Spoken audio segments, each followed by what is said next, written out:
Is Iran now gunning for America's top defense firm in a wider strategic message aimed directly at Donald Trump?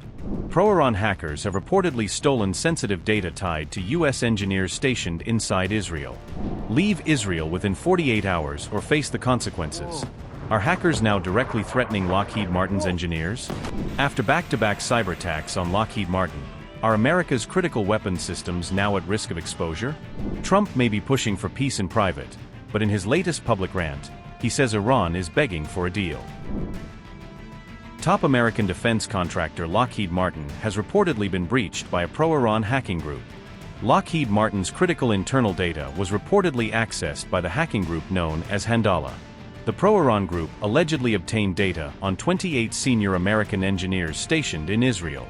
Those Lockheed Martin engineers were then warned by the hackers to leave Israel within 48 hours, WANA reported. Handala also allegedly instructed the Lockheed Martin engineers to stop all cooperation with Israel. The Iran-backed hacking group claimed it accessed data on U.S. engineers working on Israeli military-related projects. Names, identity cards, passports, residential details, and base assignments were reportedly among the hacked materials. The group claimed the 28 engineers had key roles in maintaining Israel's F-35 and F-22 aircraft. Handala reportedly widened its cyber campaign by tracking the engineers' families inside the United States. Residential addresses, children's names, and U.S. family locations of the engineers were also reportedly accessed, according to WANA. The 28 engineers were then warned by Handala to leave within 48 hours or face what it called a storm. Handala's statement, quoted by WANA on March 26, warned the engineers to leave Israel immediately. In addition, Handala declared what it described as a new phase of operations against Lockheed Martin, WANA said.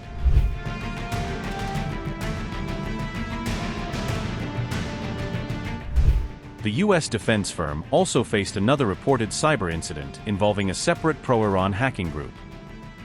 APT Iran allegedly accessed 375 terabytes of sensitive data from Lockheed Martin servers. Another group identified as Halcyon reportedly sought a ransom of $400 million to prevent the sale of the data. The hacking group claimed the stolen material would be sold to adversaries of the United States, according to reports.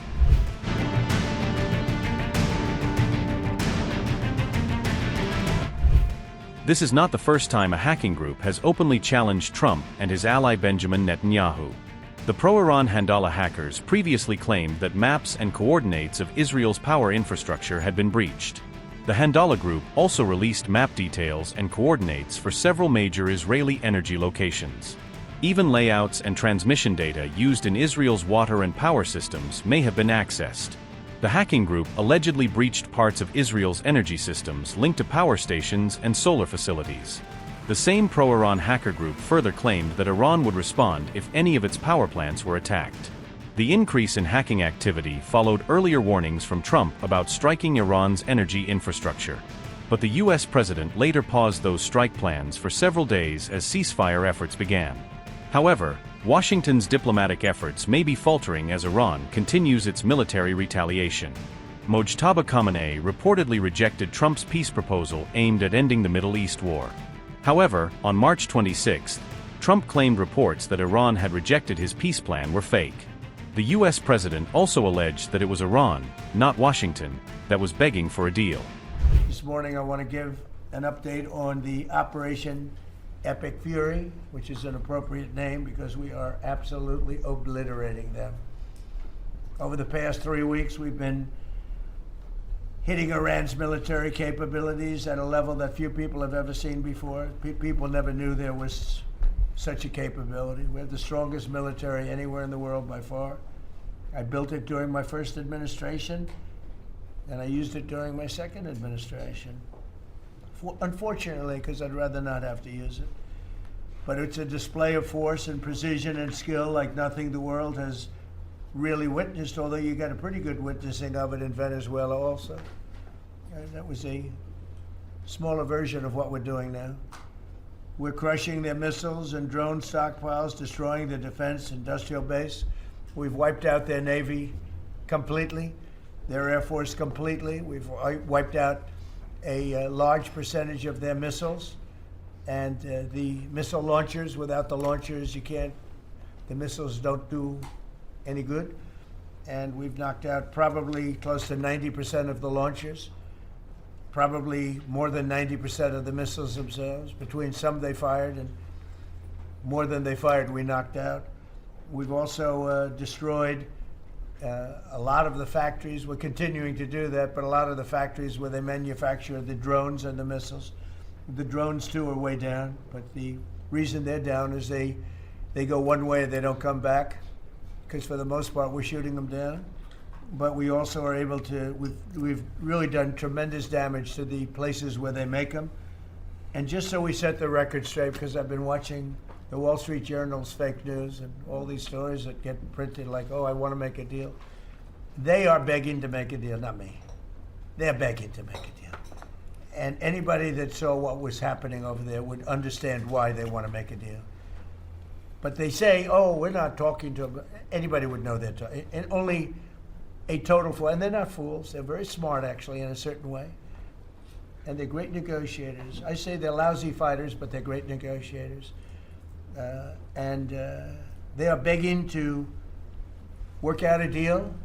I don't know if we'll be able to do that. I don't know if we're willing to do that. They should have done that 4 weeks ago. They should have done it 2 years ago.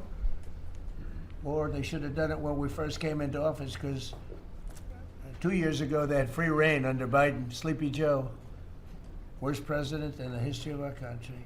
When he allowed to happen to our country at the borders, and even with a thing like this. But not just him. Every president for 47 years, every president should have done this. They should have done it a long time ago, because you cannot give lunatics a nuclear weapon, and they would have had a big one.